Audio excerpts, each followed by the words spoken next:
KSRTCയിൽ ശമ്പളം കൊടുത്ത ചാരിതാർത്ഥ്യത്തിലാണ് പടിയിറങ്ങുന്ന ആന്റണി രാജു. അദ്ദേഹത്തിന് വലിയ സന്തോഷമാണ്. പ്രതിപക്ഷ തൊഴിലാളി യൂണിയനുകൾ അതിനെക്കുറിച്ചൊക്കെ പറയുന്നത് അദ്ദേഹം പറഞ്ഞു. നവംബർ മാസത്തെ ശമ്പളം ഡിസംബർ 25 നൽകുന്നതിൽ എന്താണ് ഇത്ര ചാരിതാർത്ഥ്യമെന്ന് TDF ചോദിച്ചു. വരവ് ചെലവ് കണക്ക് പ്രസിദ്ധീകരിക്കാൻ മന്ത്രി ധൈര്യം കാണിക്കണമെന്നാണ് TDF ആവശ്യപ്പെടുന്നത്. വസ്തുതകളെ മറച്ചുവെച്ച മന്ത്രി രാഷ്ട്രീയ പ്രസംഗം നടത്തിയെന്നാണ് BMSന്റെ ആരോപണം. KSRTC ജീവനക്കാരൻ്റെ ആനുകൂല്യങ്ങളെല്ലാം കൊടുത്തു തീർത്തതിന് ശേഷമാണ് പടിയിറങ്ങുന്നതെന്ന് ബഹുമാനപ്പെട്ട മന്ത്രിയായിരുന്ന ആന്റണി രാജു സാർ പറയുമ്പോൾ ഞങ്ങൾക്ക് ചോദിക്കാനുള്ളത്, ഇവിടെ NPSൻ്റെ പണം അടച്ചിട്ടില്ല, അതുപോലെ തന്നെ പ്രോവിഡൻറ്റ് ഫണ്ട്, അതുപോലെ പെൻഷൻ 2021 ശേഷം പെൻഷൻ പറ്റിയ ജീവനക്കാർക്ക് 1 രൂപയുടെ ആനുകൂല്യം നൽകിയിട്ടില്ല. അപ്പോൾ അങ്ങനെ പറയുമ്പോൾ KSRTCയുടെ ശമ്പളം, നമ്മൾ പണിയെടുത്ത ശമ്പളം അതും ഗഡുക്കളായിട്ടാണ്. അതുമാത്രവുമല്ല, 16 ഡ്യൂട്ടി ചെയ്ത ജീവനക്കാരുടെ ശമ്പളം 1.5 വർഷമായി നൽകിയിട്ടില്ല. അദ്ദേഹം ശമ്പളം കുടിശ്ശിക കൊടുത്തെന്ന് പറഞ്ഞാൽ അദ്ദേഹത്തിൻ്റെ കാലത്തും അദ്ദേഹത്തിൻ്റെ മുൻഗാമിയായ AK ശശീന്ദ്രൻ്റെ കാലത്തും കൃത്യമായി ശമ്പളം കൊടുത്തിട്ടേ ഇല്ല. നവംബർ മാസത്തെ ശമ്പളമാണ് ഡിസംബർ മാസം 23-ാം തീയതി കൊടുക്കുന്നത്. അതായത് ഏകദേശം 1 മാസം കഴിഞ്ഞിട്ടാണ് കൊടുക്കുന്നത്. അപ്പോൾ ഇതിലെങ്ങനെയാണ് ചാരിതാർത്ഥ്യം മന്ത്രിക്ക് അവകാശപ്പെടാനുള്ളത് എന്നെനിക്ക് മനസ്സിലാവുന്നില്ല.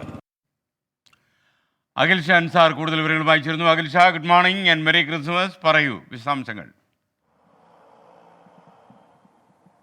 SKN, good morning. ഈ മന്ത്രി ആന്റണി രാജു രാജി സമർപ്പിച്ചതിന് ശേഷം ഇന്നലെ മാധ്യമങ്ങളെ കണ്ടിരുന്നു. ഈ മാധ്യമങ്ങളെ കണ്ടപ്പോൾ ഇത്തരത്തിൽ ഈ രാജിവെക്കുന്നത് വലിയ ചാരിതാർത്ഥ്യത്തോടെയാണ്, KSRTCയുടെ ശമ്പളം ഉൾപ്പെടെ നൽകാൻ കഴിഞ്ഞു എന്നുള്ള വലിയ സന്തോഷത്തോടു കൂടിയാണ് ഇന്നലെ മന്ത്രി പ്രതികരിച്ചത്. എന്നാൽ അതിന് പിന്നാലെയാണ് ഇപ്പോൾ ഈ BMS ഉൾപ്പെടെയുള്ള TDF ഉൾപ്പെടെയുള്ള തൊഴിലാളി സംഘടനകൾ മന്ത്രിക്കെതിരെ വലിയ വിമർശനവുമായി രംഗത്തെത്തിയിരിക്കുന്നത്. ഏറ്റവും പ്രധാനമായും TDF ഉന്നയിക്കുന്നത് ആന്റണി രാജു കൃത്യമായി ശമ്പളം നൽകിയിട്ടില്ല എന്നുള്ളതാണ്. അതായത് അദ്ദേഹം പറഞ്ഞത് മുഴുവൻ ശമ്പളവും നൽകാൻ കഴിഞ്ഞു എന്നുള്ളതാണ് കാര്യം.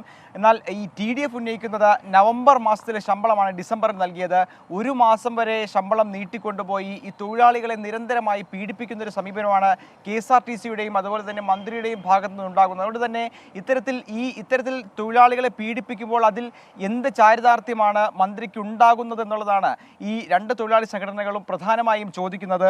അതുപോലെ തന്നെ ഈ ഹൈക്കോടതി ഇക്കാര്യത്തിൽ പലതവണ ഇതുമായി ബന്ധപ്പെട്ടുള്ള നിർദ്ദേശങ്ങൾ നൽകിയിരുന്നു. പക്ഷേ അതിലൊന്നും ഈ KSRTC ഒരു കൂസലും കാണിച്ചില്ല എന്നുള്ളൊരു വിമർശനവുമുണ്ട്. അതുപോലെ തന്നെ KSRTCയുടെ വരവ് ചിലവ് കണക്കുകൾ ഉൾപ്പെടെ എന്തുകൊണ്ട് പുറത്തുവിടുന്നില്ല, അത് പുറത്തുവിടാൻ മന്ത്രിയും അതുപോലെ തന്നെ KSRTCയും തയ്യാറാകണമെന്നുള്ള ഒരു രൂക്ഷമായ വിമർശനവും ഈ TDFന്റെ ഭാഗത്തുനിന്നുണ്ടാകുന്നത്. BMSും ഇത്തരത്തിൽ മന്ത്രിക്കെതിരെ വലിയ വിമർശനവുമായി വന്നിട്ടുണ്ട്. 750 കോടിയുടെ കടബാധ്യതയാണ് KSRTCക്കുള്ളത്. ഇത്തരത്തിൽ വലിയ കടബാധ്യതയും നിലനിൽക്കുമ്പോൾ, അല്ലെങ്കിൽ KSRTCക്ക് ഇത്രയധികം ബാധ്യതയുള്ളപ്പോൾ എങ്ങനെയാണ് ഇത്തരത്തിൽ മന്ത്രിക്ക് രാജിവെക്കുമ്പോൾ ഇത്രയധികം ചാരിതാർത്ഥ്യമുണ്ടെന്ന് പറയാൻ സാധിക്കുന്നത്? ഇത് ഒരു അവസരമായി മുതലെടുത്ത ഒരു രാഷ്ട്രീയ പ്രസംഗം മാത്രമാണ് ഇന്നലെ നടത്തിയെന്നുള്ളതാണ് ഏറ്റവും പ്രധാനമായുള്ള ആക്ഷേപം. അഖിൽ ഷാ അൻസാറാണ് തിരുവനന്തപുരത്ത് നമുക്കൊപ്പം ചേർന്നത്.